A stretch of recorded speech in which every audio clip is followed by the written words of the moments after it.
Hi guys, welcome to our channel Netra Aduge. First of all ಎಲ್ಲರಿಗೂ ಮಕರ ಸಂಕ್ರಾಂತಿ ಹಬ್ಬದ ಶುಭಾಶಯಗಳು. ಇವತ್ತು ನಾವು ವಿಡಿಯೋ ಮಾಡ್ತಿರೋ ಕಾರಣ ಹಬ್ಬ ಸ್ಪೆಷಲ್ ಆಗಿ ಒಂದು ಒಳ್ಳೆ ಸ್ವೀಟ್ ಪೊಂಗಲ್ ಮಾಡೋದು ತೋರಿಸ್ಕೊಡ್ತಿದ್ವಿ. ಫಸ್ಟ್ ಇದಕ್ಕೆ ಏನೇನು ಇಂಗ್ರೀಡಿಯೆಂಟ್ಸ್ ಬೇಕು ಅಂತ ನೋಡ್ಕೊಂಬರೋಣ.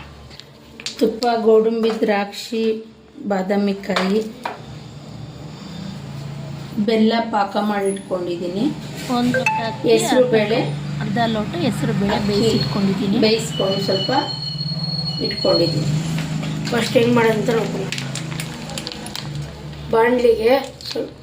ಬಾಣಲಿ ಅಥವಾ ಪಾತ್ರೆಗೆ ಒಂದು ತುಪ್ಪ ಹಾಕ್ಕೋಬೇಕು. ಸ್ವಲ್ಪ ಹಾಕೊಂಡು ಫ್ರೈ ಮಾಡಿ. ಗೋಡಂಬಿ, ದ್ರಾಕ್ಷಿ, ಬಾದಾಮಿ ಕಾಯಿ ಹಾಕ್ತಾ ಇದ್ದೀನಿ ಫ್ರೆಂಡ್ಸ್. ಮಾಡ್ಕೊಳ್ಳಿ.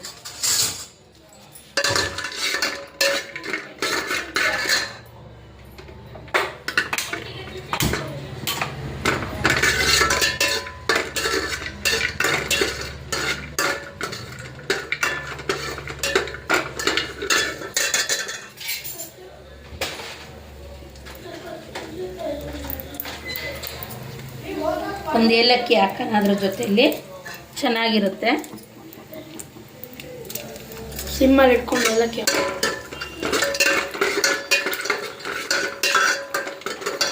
ಬೆಲ್ಲದ ಪಾಕ ಹಾಕ್ತಾ ಇದ್ದೀನಿ.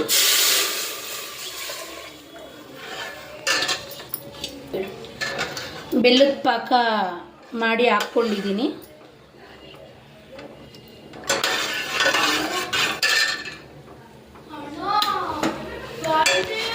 ಅಕ್ಕಿ, ಹೆಸರು ಬೇಳೆ ಬೇಯಿಸಿ ಇಟ್ಕೊಂಡಿರೋ ಸ್ವಲ್ಪ ಹಾಕ್ತಾ ಇದ್ದೀನಿ.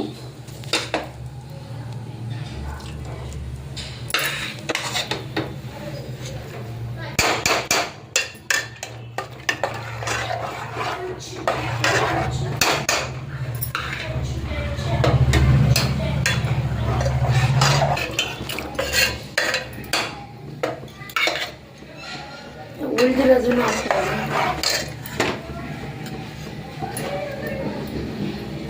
ಸ್ವಲ್ಪ ತೆಂಗಿನಕಾಯಿ ತುರಿ ಹಾಕ್ಕೊತಾ ಇದ್ದೀನಿ.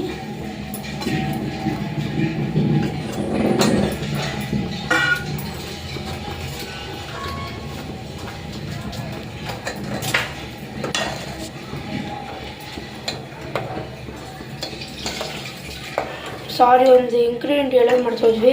ಹಾಲು ಹಾಕ್ಕೊತಾ ಇದ್ದೀನಿ. ತುಂಬ ಚೆನ್ನಾಗಿರುತ್ತೆ ಫ್ರೆಂಡ್ಸ್, ಸ್ವಲ್ಪ ಹಾಲು ಹಾಕ್ಕೊಂಡ್ರೆ. ಹಾಲು ಇದಕ್ಕೆ ಸೀಕ್ರೆಟ್ ಇಂಗ್ರೀಡಿಯೆಂಟ್ಸು. ಇದು ಹಾಕ್ಕೊಂಡ್ರೆ ತುಂಬ ಚೆನ್ನಾಗಿರುತ್ತೆ.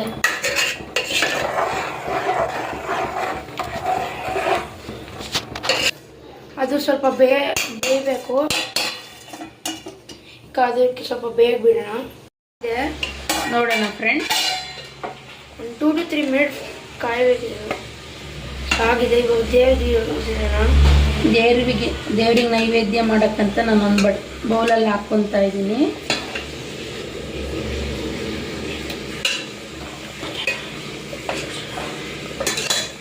ತುಂಬ ಚೆನ್ನಾಗಿರುತ್ತೆ ಫ್ರೆಂಡ್ಸ್. ದೇವ್ರ ನೈವೇದ್ಯಕ್ಕೆ ತುಂಬ ಚೆನ್ನಾಗಿರುತ್ತೆ. ಮತ್ತು ಹಬ್ಬದ ಸ್ಪೆಷಲ್ ಅಂತ ಮಾಡಿದ್ದು. ಈ ವಿಡಿಯೋ ಇಷ್ಟ ಆಗಿದ್ರೆ ಲೈಕ್, ಶೇರ್ ಮಾಡಿ, ಸಬ್ಸ್ಕ್ರೈಬ್ ಮಾಡಿ. Thank you for watching.